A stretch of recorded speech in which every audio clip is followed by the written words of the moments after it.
주일 11시 50분 예배에 참석하신 모든 분들과 또 이 시간 미디어로 함께 하시는 모든 분들을 주님의 이름으로 환영하고 축복합니다. 2025년도가 시작한 게 엊그제 같은데 벌써 연말의 문턱인 11월이 찾아왔습니다. 자연 속에 있는 피조물들은 이제 분주함을 떠나서 겨울의 단잠을 준비하는 시간인데요. 오늘 우리의 영혼도 세상 속 분주함을 떠나서 주님의 안식을 바라보길 소망하며 이 시간 다 함께 일어나셔서 찬양하심으로 주 앞에 나아가도록 하겠습니다.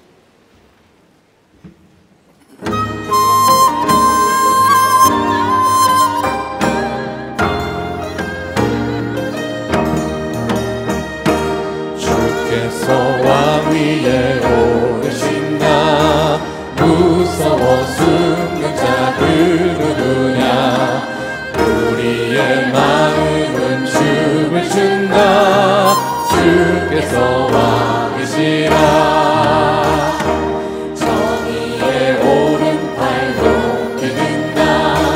두려워 떠는 자들 누구냐. 산처나 초모가 노래하라. 주께서 왕이시라. 할렐루야.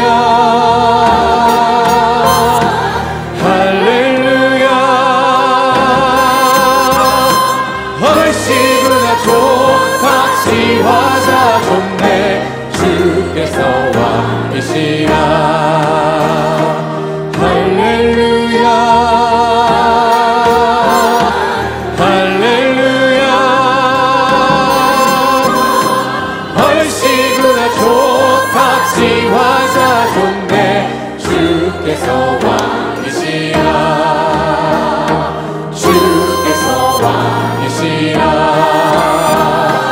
주께서 왕이시라. 오늘 우리에게 주시는 하나님의 말씀은 요한복음 4장 19절에서 22절입니다. 요한복음 4장 19절에서 22절입니다. 여자가 이르되 주여 내가 보니 선지자로소이다.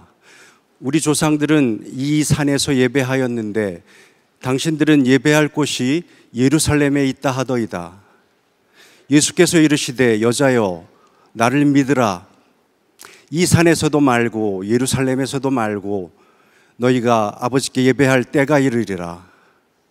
너희는 알지 못하는 것을 예배하고 우리는 아는 것을 예배하노니 이는 구원이 유대인에게서 남이라. 이는 살아계신 하나님의 말씀입니다. 아멘. 오늘 벌써 우리들이 이제 기독교 고전 책들을 가지고 말씀을 나눈 18번째 책이 되겠습니다. 안식이라고 하는 굉장히 유명한 책입니다. 아브라함 조슈아 헤셀이라고 하는 사람이 쓴 책이에요. 제가 여러분들에게 계속해서 좀 정직하게 소개를 해야 되겠다 그러면서 지난주에 우리들이 함께 나누었던 책 제목 기억하세요? 하나님의 임재 연습, 로렌스 형제의 하나님의 임재 연습이라는 책을 가지고 말씀을 나누었는데 그 책은 읽을만 하다, 안 읽을만 하다? 읽을만 하다. 그래서 나는 조금이라도 지난 주간에 읽어봤다 한번 손 들어보세요. 네, 많네요. 옆에 쳐다보지 마세요. 많아요. 네, 많습니다. 네, 손 내리세요. 자, 여러분들이 좀 잘 따라하시면 여러분들에게 좀 도움이 될 것 같고요. 이번 책은 어렵습니다. 그래서 제가 여러분들에게 읽으라고 얘기하지 않습니다. 여러분들은 오늘 그냥 말씀을 통해서 이게 얼마나 우리들에게 좋은 인사이트를 주는가 말씀으로 여러분들이 들으시면 되고, 제가 어제도 우리 목회자들에게 그런 얘기했어요. 우리 목회자들에게 있어서 이 책은 필독서다. 이 안식에 대해서 쓴 책 중에 가장 좋은 그런 고전으로 알려진 책이 아브라함 조슈아 헤셀의 안식이라는 책입니다. 여러분들이 오늘 이제 이 책을 가지고 이제 말씀을 함께 나누게 될 텐데, 제가 설교하기 전에 제가 조금 염려되는 게 있습니다. 뭐냐면 오늘 설교 내용이 어떤 분의 마음은 좀 불편하게 할 수도 있습니다. 우리들이 가지고 있었던 기존의 생각과는 조금 다른 이야기가 될 수도 있지만 좀 염려하는 마음으로, 그러나 그것이 우리들이 안식을 이해하는 데 도움이 되기 때문에 여러분들에게 말씀을 나누려고 하고요. 설교로 들어가기 전에 우리 도슨트를 통해서 소개를 받도록 하겠습니다. 하나님은 만물을 지은 후 일곱째 날 쉬셨습니다. 그리고 그날을 복되게 하시고 거룩하게 하셨습니다. 창조의 마지막 날, 하나님은 아무것도 만들지 않으셨지만 시간을 거룩하게 하셨습니다. 아브라함 헷셀의 책 안식은 바로 이 시간의 거룩함을 회복하는 책입니다. 우리는 너무 오랫동안 공간을 정복하고 사물을 소유하며 살아왔습니다. 하지만 진짜 거룩함은 시간 속에 있다는 이 책의 메시지는 현대인에게는 충격처럼 다가옵니다. 이 책은 안식일을 축제적 설렘을 만끽하는 날, 인간의 손을 멈추게 하고 하나님의 은혜가 왕노릇하는 시간이라 말합니다. 안식은 우리 삶의 절정이며 인간의 본질을 회복하는 시간입니다. 성막보다 먼저 주어진 하나님의 선물은 장소가 아니라 시간이었습니다. 헷셀은 안식일을 시간 속의 성소, 시간 속에 세운 궁전이라고 표현합니다. 그만큼 하나님의 임재는 시간의 정화와 연결되어 있음을 이 책은 말합니다. 그래서 진정한 안식은 어디에 있는 교회를 가는가가 아니라 어떻게 시간을 맞이하는가에 달려 있습니다. 이날만큼은 사람과 자연, 사람과 사람 또는 스스로 평화를 이루는 날입니다. 이 책은 우리에게 묻습니다. 당신의 시간은 누구에게 속해 있습니까? 하나님의 현존을 위한 시간이 당신 삶에 존재합니까? 정말로 멈출 수 있는 용기를 가지고 있습니까? 헷셀은 우리를 부릅니다. 일곱째 날의 영광 속으로, 안식일이라는 시간의 궁전으로 말이죠. 이제 말씀 속으로 들어가겠습니다. 자, 오늘 말씀의 제목은 하나님 안에 거하기입니다. 안식, 하나님 안에 거하기. 자, 우리 한번 5년 전 2020년 우리나라에 있었던 그 팬데믹, 이 코로나 상황으로 한번 돌아가 보겠습니다. 그때 우리가 참 듣지 못했던 이야기를, 새로운 말을 하나 만들어내게 되었죠. 사회적 거리두기. 어쩔 수 없는 상황 가운데서 사람들이 모일 수 없게 되었고, 또 어떤 경우에는 우리들이 일상에서 떠나서 격리되는 그런 상황을 맞이하게 되었습니다. 그러면서 어떤 분들은 이런 이야기를 했어요. 이렇게 억지로 쉬는 게, 아무것도 안 하는 게 이렇게 힘든지 몰랐다. 그 당시에 기독교 기록 문화연구소에서 유튜브를 하나 만들었는데, 거기에서 들었던 내용을 제가 메모를 한 게 있습니다. 들어보세요. 어차피 일하며 살아온, 그래야 살 수 있는 우리에게 안식은 너무 머나먼 사치스러운 단어 같지만 어차피 우리 모두에게 멈춤의 시간이 주어졌습니다. 이 멈춤의 시간을 안식의 시간으로 치환하면 우리에겐 생각지 못했던 크나큰 유익이 있을 것 같습니다. 똑같은 멈춤의 시간이지만 어떤 사람에게는 굉장히 힘든 시간이 될 수도 있고, 어떤 사람에게는 좋은 안식의 시간이 될 수도 있는 것 같아요. 자, 아브라함 조슈아 헷셀이 이 책에서 이야기한 아주 명확하게 제일 중요한 개념 가운데 하나는 안식의 개념을 장소에서 시간으로 바꾸어 놓았다는 거예요. 자, 여기에 등장하는 단어들이, 표현들이 조금 어렵기는 합니다. 여러분들이 요것 하나 붙들고 가면 좋을 것 같아요. 안식을 어떻게 해요? 공간, 장소의 개념에서 시간의 개념으로 옮겨 놓았다. 자, 이렇게 설명할 수 있을 것 같아요. 여러분들이 오늘 교회 오면서 이런 표현을 썼죠. 우리 교회 가자, 뭐하러? 예배 드리러. 여러분들에게 예배 드리라고 하는 것은 어떤 시간적인 개념이 아니라 공간의 개념으로 만나기 위해 시온 성전을 찾아왔습니다. 우리들이 분명히 공간의 개념을 가지고 있는 거죠. 근데 아브라함 조슈아 헷셀은 우리들이 예배를 드린다, 안식일을 지난다, 주의를 지킨다고 하는 것을 이 공간의 개념이 아닌 시간의 개념으로 이해해야 된다고 말을 합니다. 자, 어떤 사람들이 교회에 예배를 드리러 왔지만 이 교회 안에서 어떤 일이 일어나고 있는가, 이 안에서 거룩한 하나님을 경험한다면 이것은 예배가 될 수 있고, 이 교회는 거룩한 장소가 될 수 있지만, 지금 이 시간에 모든 교회가 평화롭게 예배를 드리는 것은 아닌 것 같아요. 어떤 교회는 아마 이 시간 예배를 드리면서 다툼 가운데 있을지 모릅니다. 하나님을 경험하기보다는 교회 예배 시간이 지옥처럼 느껴지는 사람도 있을 겁니다. 그렇다면 그 공간, 교회는 안식의 개념, 하나님을 만나는 곳이 아닌 거죠. 중요한 것은 공간이 중요하기는 하지만 이 공간 속에서 이 시간에 우리들이 무엇을 경험하느냐의 문제다. 그래서 이 안식의 개념을 공간에서 시간으로 옮겨 놓은 것, 이게 굉장히 중요한 개념이라는 이야기를 합니다. 이를 증명하듯이 코로나 기간에 우리는 이런 고민을 했습니다. 예배를 모일 수 없는, 교회에 모일 수 없는 상황 가운데서 우리는 어떻게 예배를 드려? 어디서 예배를 드려? 이런 고민을 했던 거죠. 맞죠? 너무 오래돼서 다 잊어버리셨어요. 막 논쟁들이 많았잖아요. 그런데 오늘 우리가 읽은 본문 말씀은 바로 이 부분에 대해서 명확하게 이야기를 해주고 있는 거예요. 예수님께서 사마리아로 이렇게 가셔서 한 여인을 만나게 되었죠. 그 여인이 예수님께 이렇게 묻는 겁니다. 예수님, 우리 조상들은 사마리아 땅에서 예배를 드리고 당신들 유대인들은 저기 예루살렘에서 예배를 드린다고 하는데 우리가 어디에서 예배를 드리는 게 맞습니까? 이때 예수님이 굉장히 유명한 말씀을 하시죠. 하나님은 영이시니 예배하는 자가 신령과 진정으로 예배할지니라. 그리고 뭐라고 말씀하세요? 사마리아든 예루살렘이든 하나님을 예배하는 것은 공간에 대한 문제가 아니다 라고 분명하게 말씀하고 계신 거예요. 자, 중요한 개념, 공간에서 시간으로 우리의 안식의 개념을 치환해보자. 우리가 안식월 혹은 안식년 이런 표현들을 종종 합니다. 제가 처음 안식년을 좀 가져야 되겠다 했을 때도 여러분들은 제가 안식년 지난 것도 모르시잖아요. 저는 주일은 지키면서 이렇게 안식년을 지켰으니까 사람들이 저에게 그런 얘기를 많이 했어요. 그게 무슨 안식입니까? 주일날 돌아와서 설교하면 그게 어떻게 안식이 됩니까? 목사님 안식하려면 교회로부터 떠나야 되는 것 아닙니까? 그래서 안식의 개념을 우리들이 어떻게 이야기해요? 쉬려면 우리는 공간을 이동해야 된다고 생각을 하는 거죠. 제가 이번 주에 이사를 했어요. 임해촌으로.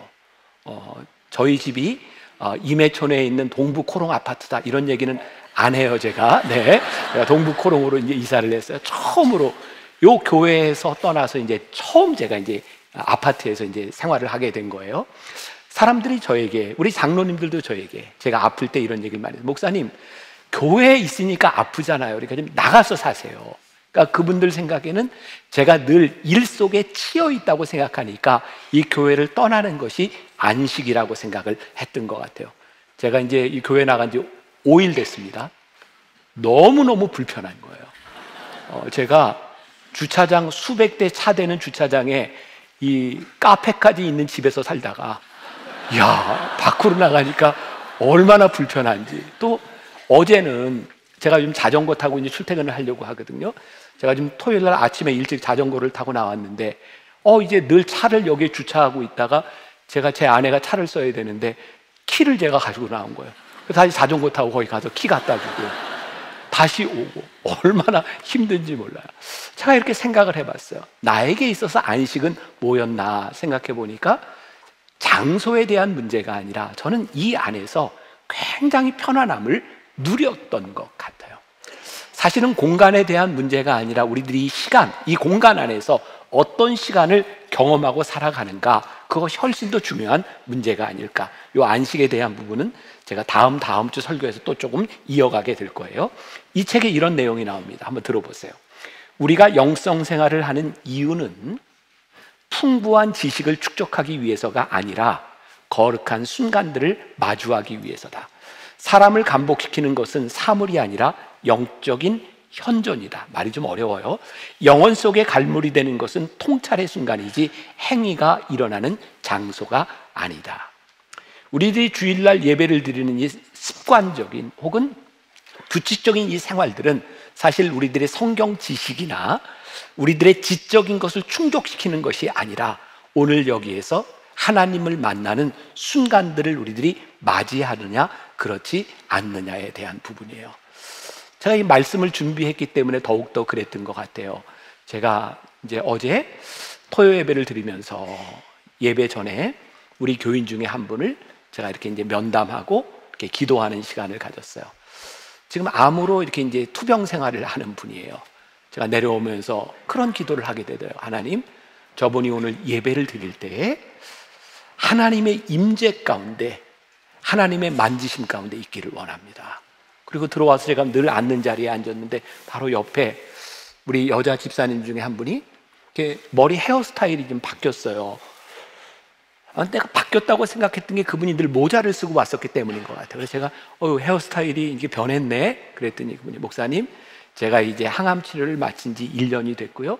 이제 머리가 요만큼 자라서 이제 모자를 안 쓰고 왔습니다. 요 옆에 앉아서 찬양하는 내내 제 마음 가운데 하나님, 저 집사님을 하나님 만나주세요. 하나님의 손으로 붙잡아 주세요. 제가 그런 기도를 했거든요. 오늘 우리들이 예배 가운데 있는 것이 단순히 건물 안에 들어와 있는 우리의 행위가 아니라 오늘 주님의 임재 가운데 우리들이 거해야 이것이 진짜 예배가 되지 않겠습니까?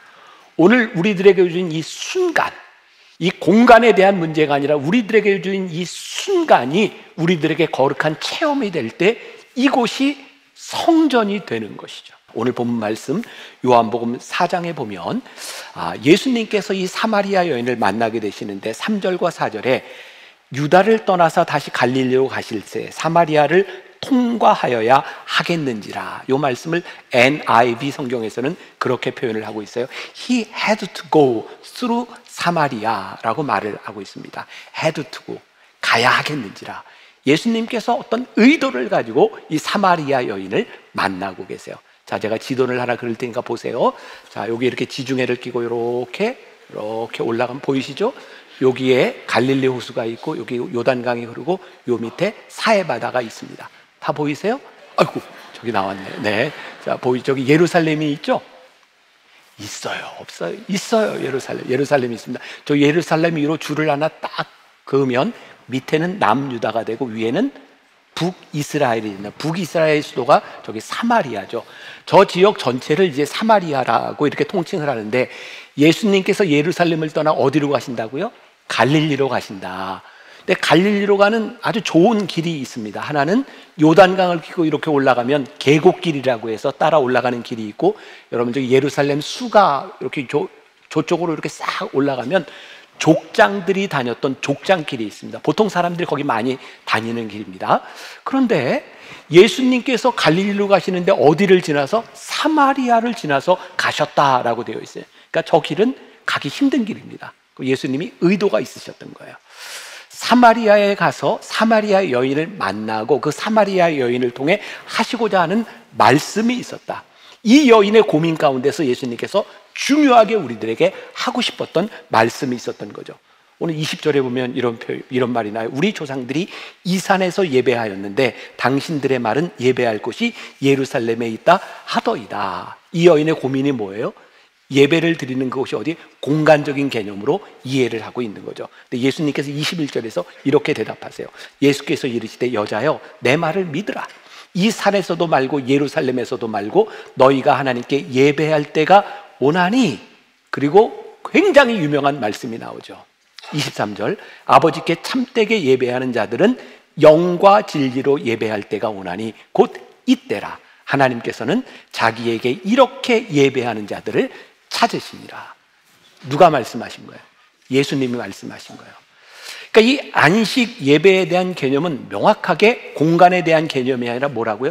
시간적인 개념으로 영이신 하나님을 우리들이 신령과 진정으로 예배하는 것이 예배다. 다른 말로 표현하면 이것이 안식이다라고 말씀하고 있는 거예요.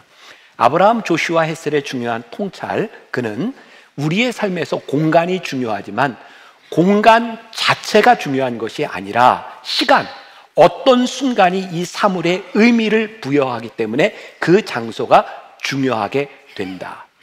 교회가 중요한 것은, 오늘 우리가 예배를 드리고 있는 시온 성전이 중요한 것은 왜요? 여기에서 우리들이 하나님을 경험하고 체험하기 때문에 중요한 것이죠. 그러면 이 공간 안에서 하나님을 체험하는 것이 아닌 다른 일들이 일어난다면 여기는 더 이상 성전이 아닌 거예요. 근데 우리는 우리의 머릿속에 자꾸 어떤 생각을 가지고 있어요? 우리들이 예배를 드린다라고 생각하면 자꾸 공간의 개념으로 생각하기 때문에 우리들에게 풀리지 않는 일들이 있는 거죠. 그러니까 하나님은 끊임없이 우리들에게 성전, 안식하는 것, 하나님을 예배하는 것은 건물이 아니라고 하는 것을 가르치셨어요. 이스라엘 백성들이 출애굽할 때 그들은 앞에 늘 이렇게 성막을 가지고 이렇게 다녔죠. 구름 기둥과 불 기둥으로 이렇게 인도해 주시는데 잘 알죠? 멈추면 구름 기둥과 불 기둥이 멈추면 서고 또 떠나면 출발하고 그런 일이 반복이 되었어요. 그리고 구름 기둥과 불 기둥으로 인도함을 받을 때 거기에 멈추면 이스라엘 백성들은 거기에 뭐를 쳐요? 성막을 칩니다. 그리고 그 안에 하나님의 임재, 여기는 하나님이 계신 곳이라는 것을 알죠. 근데 이스라엘 백성들이 늘 이렇게 고단하고 힘들고 부러웠던 게 뭐냐면 다른 이방 사람들을 만나면 그들에게는 성전이 있는 거예요. 거기에 가서 예배를 드리고 제사를 드리면 되는 거예요. 근데 그들은 왜 늘 이렇게 번거롭게 성막을 쳐야 되는가? 하나님께서 이스라엘 백성들에게 뭘 가르쳐 주고 싶으셨을까요? 나는 장소에 얽매이는 하나님이 아니야. 내가 있는 곳, 내가 머무르는 곳이 그곳이 성전이야 라고 하는 것을 가르쳐 주시기 위해서 하나님은 이스라엘 백성들에게 성전을 짓는 것을 허락하지 않으셨어요. 하나님은 장소에 얽매이는 분이 아니시라는 것을, 이 장소가 거룩해질 수 있는 이유는 거기에 하나님이 계시기 때문이라는 것을 분명히 하시기 위해서 하나님은 성전을 짓는 것을 허락하지 않으셨어요. 자, 이제 적용을 해봅시다. 코로나 때로 돌아가 봅니다. 코로나 때 딱 이제 다 사람들이 이제 집합이 다 금지되고 예배를 드릴 수 없는 상황 가운데서 제가 교인들에게 그렇게 인사를 했어요. 여러분, 2주 후에 만나요. 저는 2주 후에 코로나가 끝날 줄 알았어요. 예전에 그 사스인가요? 뭐 그런 거 있었잖아요. 2주 만에 끝났잖아요. 저는 2주 만에 끝날 줄 알고 2주 후에 만나요 그랬는데 끝나지를 않았어요. 결국은 어떤 상황에 처하게 됐냐면 교인들은 교회에 머무르지 못하고 저는 이제 요 강단에서 저 앞에 있는 카메라를 보고 혼자 설교를 하게 됐어요. 그때 굉장히 울었어요. 우리 성도들과 함께 예배를 드리는 게 이렇게 귀한 일이었구나. 우리들이 모일 수 없다고 하는 것이 이런 일이었구나라는 것을 그때 이제 보게 되었죠. 그런데 문제는 이런 시간들이 계속되었다는 거예요. 우리 변화산 특별 새벽기도회를 우리들이 해야 될 텐데 사람들은 모이지 못하는 상황 가운데서 제가 그런 결심을 했어요. 온라인으로 우리 새벽 집회를 한번 해야 되겠다. 그리고 저는 어떤 생각을 했냐면 제가 여기서 혼자 설교하고 그 기도 인도회를 하는데 제가 옆에 이렇게 컴퓨터를 놓고 몇 사람이나 유튜브로 이렇게 들어왔는가를 보면서 저 혼자 생각에 요 들어온 인원이 2,000명 밑으로 내려가면 이제 기도회를 마치고 끝내야 되겠다. 거기까지만 내가 인도해야 되겠다. 그리고 기도회를 인도하는데 30분, 40분, 1시간이 지나가는데도 2,000명 밑으로 떨어지질 않는 거예요. 저에게 굉장히 놀라운 경험이었어요. 우리가 교회에 모여서 예배드리지 않으면, 특세를 하지 않으면 어떻게 될까라고 생각했는데 거기에서 뜨겁게 기도하는데, 이전에는 여기 모였다 한 10분쯤 기도하면 출근 시간 때문에 다 흩어져야 됐던 그런 교회가 아니라 시간이 이렇게 흘러도 기도하는 그 교인들과 함께 기도를 하면서 제가 깨닫게 된 게, 이전에는 수천 명의 사람이 한 교회에서 예배를 드렸다면 지금은 흩어진 교회, 수천 교회 교회들이 함께 기도하고 있구나라는 생각이 들었어요. 제가 교인들에게 이렇게 요청했죠. 여러분, 여러분들이 있는 그 자리가 바로 교회입니다. 우리 다 같이 그 온라인으로 예배드리면 그 자리에서 무릎을 꿇고 기도합시다. 그리고 통성으로 기도하는데 저에게는 놀라운 경험이었어요. 사람들이 모이는 장소에 대한 부분이 아니라 우리가 어디에 있든지 예배 드리는 그 시간들이 예배고 하나님을 경험하는 곳이고, 그곳에서 하나님을 예배하고 경험할 때 거기가 교회이구나 라는 경험이었어요. 우리의 영적인 경험, 우리들이 하나님을 만난다고 하는 것이 예배당에 머무르는 것이 아니라 어디에서 영이신 하나님, 진리이신 하나님을 우리들이 경험하고 있는가. 우리들에게 예배를 드리는 안식처도 중요하지만 우리들에게 진짜 더 중요한 것은 안식일, 그 시간이 우리들에게 훨씬 더 중요하다는 거예요. 우리 이 책에 나오는 글을 조금 읽고 계속 이어가겠습니다. 들어보세요. 아리스토텔레스는 이렇게 말했다. 우리는 휴식이 필요하다. 왜냐하면 우리는 쉬지 않고 일할 수 있는 존재가 아니기 때문이다. 그러나 휴식은 목적이 아니다. 그에게 휴식은 활동을 위해서 존재하고 새롭게 쓸 힘을 얻기 위해서 존재하는 것이다. 그러나 성서적으로 사고하는 사람에게 노동은 목적을 향해 가는 수단일 뿐이다. 수고를 접고 쉬는 날인 안식일은 잃어버린 기력을 회복하기 위해 존재하는 날이 아니며 앞으로 해야 할 일을 제대로 할 수 있는 상태가 되기 위해 존재하는 날도 아니다. 안식일은 생명을 위해 있는 날이다. 인간은 짐을 나르는 짐승이 아니며 안식일은 그가 하는 일의 능률을 높이기 위해 있는 날이 아니다. 하나님이 창조하신 것 가운데 가장 마지막 작품이자 하나님이 의도하신 것 가운데 가장 첫 번째 작품인 안식일이야말로 천지창조의 목적이다. 자, 여기에 우리가 잘 알고 있는 아리스토텔레스가 나와요. 아마 아리스토텔레스의 말은 일반적인 철학적인 생각을 가지고 있는 사람들의 생각일 거예요. 어떤 생각을 가지고 있어요? 왜 안식해야 되는가? 더 일 잘하기 위해서, 일의 효율성을 높이기 위해서. 그런데 성경적으로 돌아볼 때 안식일은 일의 효율성을 높이기 위해서 안식하는 게 아니라는 거예요. 그런데 생각해 보세요. 우리가 그동안 교회에서 잘못 배웠구나. 우리 어렸을 때 그런 얘기 많이 들었죠. 중고등학교 시절에 얘들아 6일 동안 학교에서 열심히 공부하고 7일째는 너희들이 주의를 지켜야 돼. 과학적으로도 이렇게 근거를 대보면 7일 내내 공부하는 것보다 6일 공부하고 하루 더 공부하는 게 훨씬 더 효율성이 높아. 기억나세요? 안 나세요? 또 직장인들에게 여러분 6일 동안은 열심히 일하지만 하루를 쉬어야 효율성이 훨씬 높아집니다. 그래서 우리는 안식일을 목적이 아니라 수단으로 가르쳤던 것 같아요. 그런데 진정한 의미에서 이 안식은 하나님께서 안식일을 창조해 주신 것은 7일째 안식일을 만든 것은 하나님이 창조하신 모든 것의 완성으로 안식일을 만드셨고 그 안식일에 우리들이 하나님을 찬양하는 것이 우리의 인생의 목적이라면 우리는 다음날 일을 더 잘하기 위해서 예배를 드리고 안식일을 지키는 것이 아니라 우리의 일상이 어디를 향해 가요? 안식일을 향해 가는 거예요. 우리들이 하루를 쉬고 더 일 잘하기 위해서 예배를 드린다면 우리의 이 예배 드리는 이 시간들이 우리들에게 어떤 의미가 있을까? 그래서 예배를 드리러 오는 많은 사람들의 표정이 어떻게 여기서는 그냥 쉬어야 되겠다. 그래서 그냥 자는 사람도 있어요. 그냥 안식해요. 즐거움이 없어요. 제가 가끔 여러분들에게 그런 얘기해요. 우리 인사합시다. 그래도 웃으면서 이래야 웃고. 근데 진짜 우리들이 이 날을 즐겁게 기쁘게 우리들이 지나갈 수 없을까? 자, 헤셀이 이런 이야기를 했습니다. 안식일은 평일을 위해서 있는 것이 아니다. 오히려 평일이 안식일을 위해 있는 것이다. 안식일은 삶의 막간이 아니라 삶의 절정이다. 제가 초대교회, 교회사를 공부할 때 초대교회 교인들이 예배를 드리던 모습들 제가 가끔 그런 얘기를 하죠. 초대교회의 예배는 시끄러웠다.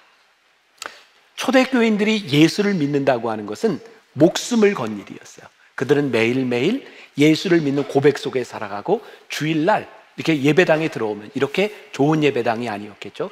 그들은 굉장히 감격 속에 있었어요. 왜? 일주일을 예배를 바라보며 주의 날을 기념하며 살았기 때문이에요. 이 주일은 우리들의 삶의 절정을 이야기해 주는 날이었어요. 그런데 언제부터인가 우리들이 이 주일을 어떻게 지키기 시작해서 세상에서 일 잘하는 효율성을 위해서 하루를 쉬는 날로 지정을 했다면 우리들은 안식일을 잘못 지내고 있는 거죠. 이 책에서 크리스천들에게 안식일은 어떤 일인가를 이야기하는데 그 하나는 안식일은 생명을 위한 날이다. 자, 이런 글이 있어요. 사람의 목숨을 지키는 것보다 더 중요한 일은 없다. 조금이라도 생명이 위태로울 때는 모든 금지 계명을 무시해도 된다. 당시 유대 사람들은 안식일을 잘 지키기 위해서 그들이 만든 율법 조항들이 있었어요. 근데 그것 때문에 예수님과 유대인 사이에 갈등이 일어나죠. 예수님께서 안식일에 손 마른 자, 병자들을 고친 것 때문에 유대인들이 예수님께 뭐라고 해요? 왜 안식일을 범하느냐? 예수님께서 이렇게 얘기하세요. 이 안식일이 누구를 위하여 있는 것인지 아느냐? 너희들의 생명을 위하여 하나님이 우리들에게 주신 날이다.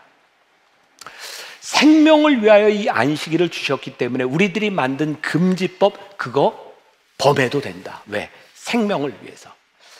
안식일이 하나님께서 우리들에게 주신 귀한 일이라는 것을 알게 될 때에 안식에 대한 개념이 바뀔 수가 있는 거죠. 자, 팬데믹 상황으로 다시 돌아가 봅니다. 그때 교인들이 많이 흥분했던 게 있어요. 정부 시책 때문이죠.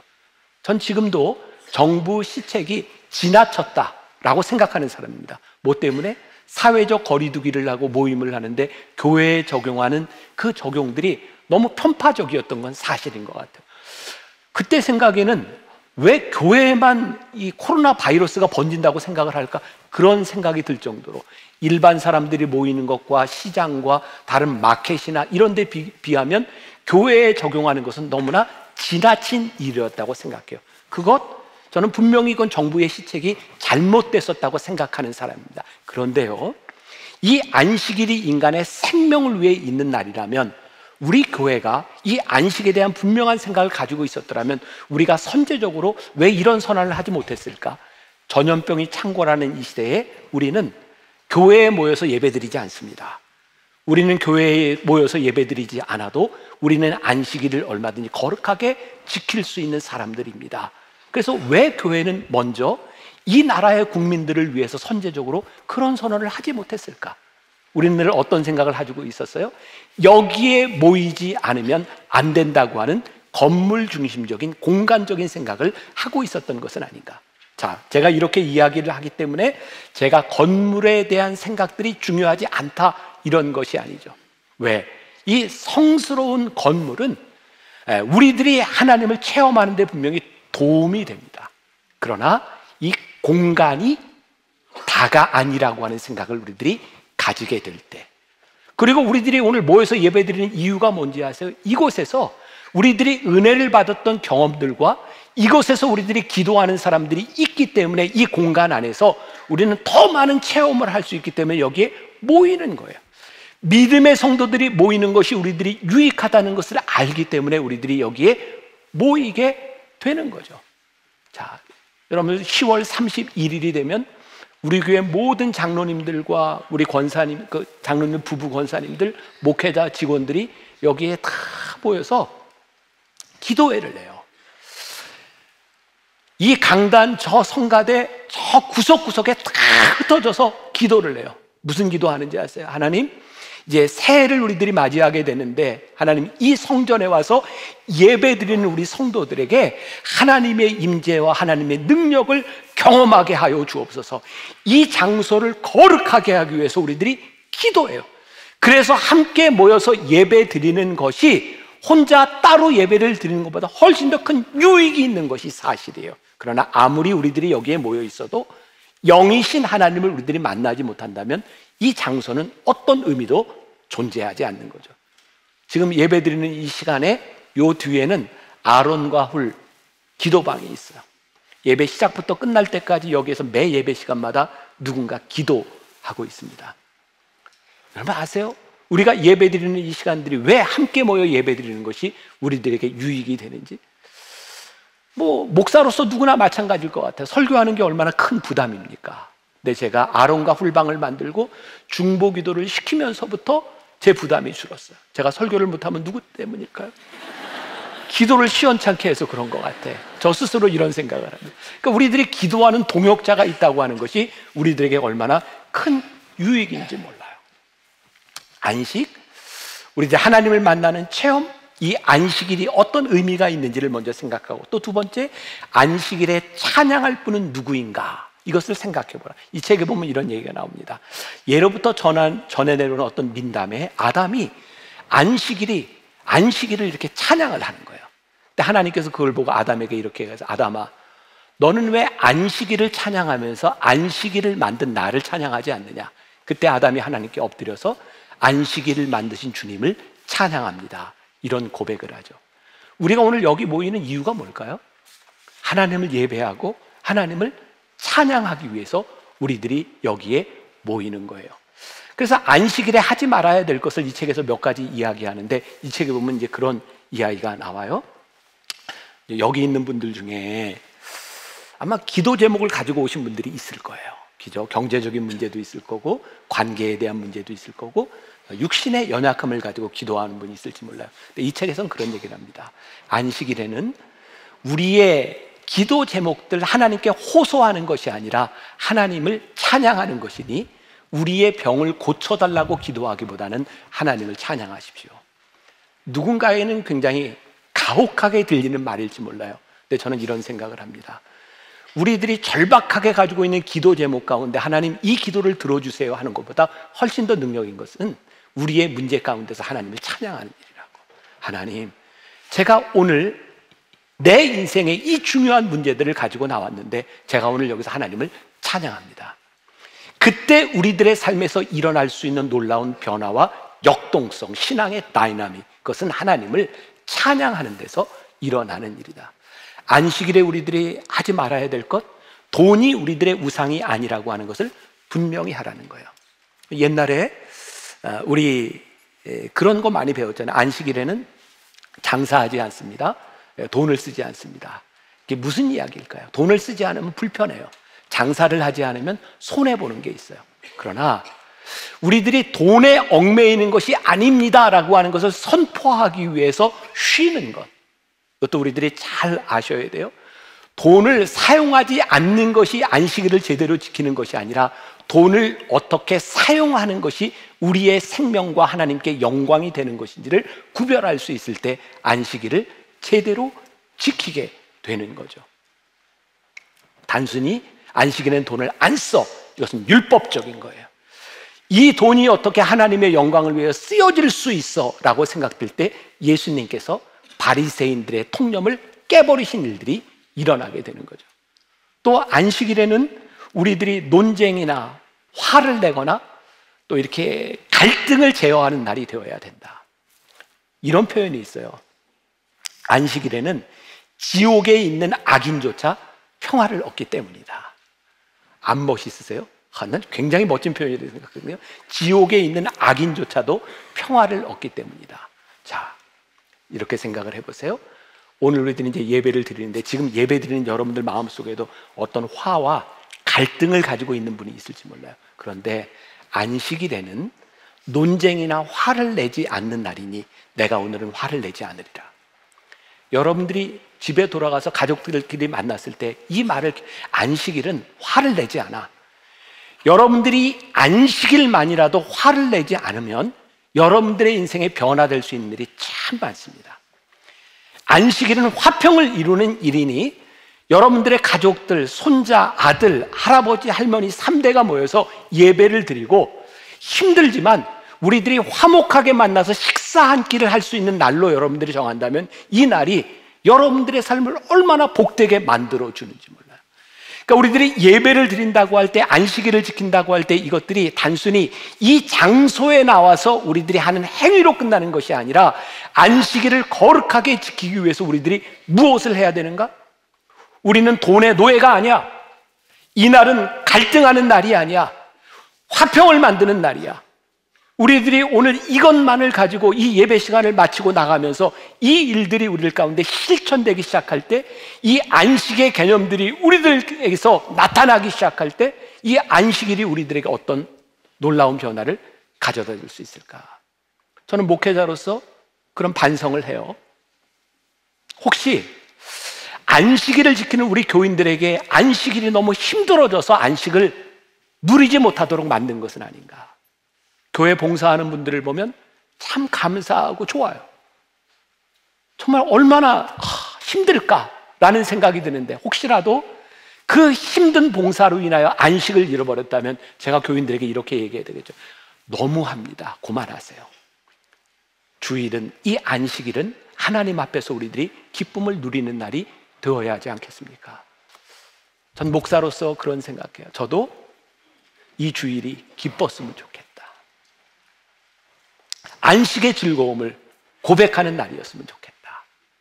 모르겠어요. 이건 뭐 절대적인 기준이 아니니까 제가 잘하는 건지 잘못하는 건지 모르지만, 제가 교회 예배를 더 늘리지 않는 이유, 아마 제 다음 목사님이 오면 건강해서 할 수 있을지 모르지만 하나님께서 저를 만나기 위해 리더로 세워주셨는데 제가 감당하지 못하면 행복하지 않겠다. 우리 예배 드리는 우리 성도들이 예배를 드리고 나면서 기쁘고 감사하고, 우리가 주님의 날을, 하나님의 임재를 경험했어, 그렇게 나가는 예배가 되었으면 좋겠다. 오늘 하나님의 임재 가운데 있는 여러분들이 세상으로 나가게 될 텐데, 세상에서 살아가는 6일 동안 여러분들 어디를 향해 가는 거예요? 안식, 주일을 향해 가고 있는 거예요. 일 잘하기 위해서 예배를 드리는 것이 아니라 우리들의 삶을 거룩하게 해서 예배당으로, 주일로 우리들이 향하는 거예요. 그때 우리들이 즐거움 가운데 주님을 찬양하며 예배 드릴 수 있는 예배, 안식, 이것이 우리들에게 있을 때 얼마나 복되겠는가. 오늘 그런 마음으로 안식을 생각하고 예배당을 마치고 나가면서부터 안식일의 거룩함을 살아내는 여러분들이 되시기를 주님의 이름으로 간절히 축원합니다. 나의 안에 거하라. 우리 찬양하며 기도합시다.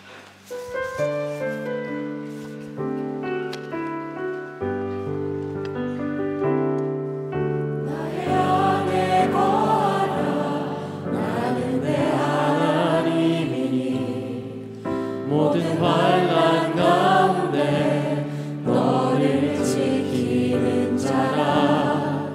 두려워하지 말라. 내가 널 도와주리니. 놀라지 말라. 내 손 잡아주리라. 내가 너를 지명하여 불렀나니 너는 내 것이라. 내 것이라. 너의 하나님이라. 내가 너를 보배롭고 존귀하게 여기노라. 너를 사랑하는 내 여호와라. 나의 안에 거하라.